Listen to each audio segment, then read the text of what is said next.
what's up, Fiery 49 fans? So we got through the Ravenna Railroad Festival. The weekend was highly successful. Huge crowd, beautiful weather, lots of steam trains, vendors. Everything went great. We did manage to pull Fiery 49 into display line, along with other merchant services, military, that kind of stuff. But it's not running. The truck was running fine when we trailed it down to Estill County. The days before the actual festival, we were running around in it, did a little driving, went to the gas station, filled up other stuff, and developed a misfire that eventually led to a misfire that was so bad that the truck would not start back.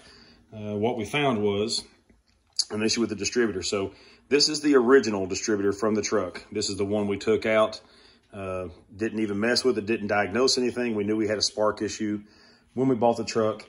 But we bought a donor 235 engine that was running to build eventually. And we just took all of the components off of the donor 235, which is from 1957. And it's, as you can see, it's almost exactly the same as the one from 49. The only difference being is the at the top where the rotor button goes on, that is a little different. So the rotor button and the caps are not compatible, but the rest of the distributor is basically the same. Very slight differences.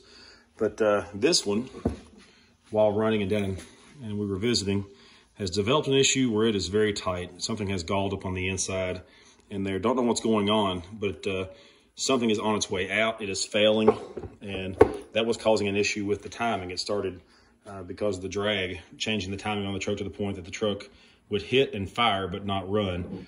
The reason that's an issue with this failing is because of how the timing plates and the diaphragm for the vacuum advance work on this distributor. This is held to the engine by the plate here, sits in the engine, and the actual body of the distributor is what moves to advance the timing with the vacuum advance. With the shaft dragging so heavily, I can barely turn it by hand. You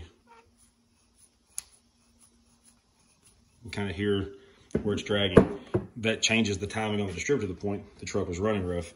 So we've taken the original distributor, we've cleaned it up.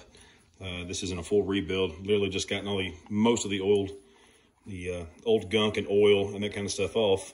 But we put good points, good condenser inside of it. We actually did stick this distributor back in the truck down at Ravenna just to try to get the truck running and get it on a trailer with the other ignition components known to be good, and it failed. So we've put in points, condenser, changed out the wire that was broken with what we have available.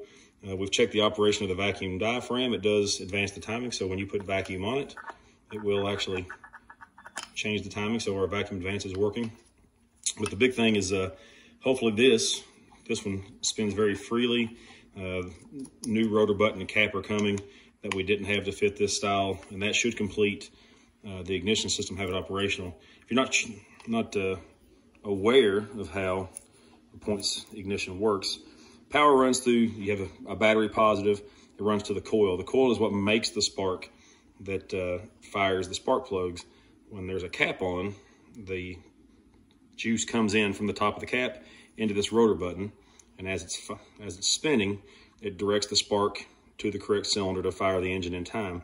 What triggers the coil to actually fire and produce a spark is that little bitty gap right there, and you can kind of see on the points there as that moves. There's a lobe on the distributor shaft that actually raises that, and when that contact is broken, it causes a collapse of the circuit, the secondary circuit inside the coil that's being charged, and that pops the high voltage, low amperage electricity out of the coil through the coil wire into the top of the cap, into the rotor button, which then corresponds with the timing. There's a lobe on the shaft there that for each cylinder. So that's the basic operation. Hopefully we're good now. We've set the timing. You actually adjust this. There's a small cam screw right there.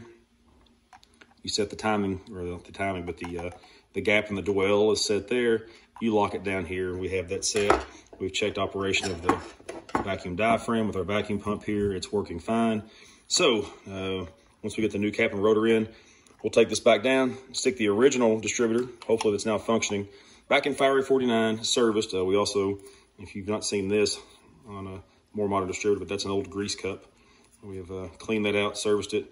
Fresh grease in there. It's actually a a service item. You actually just take this and every once in a while, when it's packed with grease, give it a little turn to put more grease in there. I'm going to guess probably this old distributor that had over 100,000 miles on it, probably something with the grease cap plugged elsewhere, because we've got good engine lubrication and oil pressure. So probably should have serviced this before sticking it in, but that's my guess. But there it is, cleaned up original distributor, hopefully now functional. The failing 57 version of the same style Delco Remy distributor. But we'll cross our fingers and hope that that is enough to fix it so that we can get Fiery 49 up and running, back on the trailer and up to Lexington for the Lexington Fire Department's 150th anniversary fire, muster, and parade happening September 19th. So wish us luck.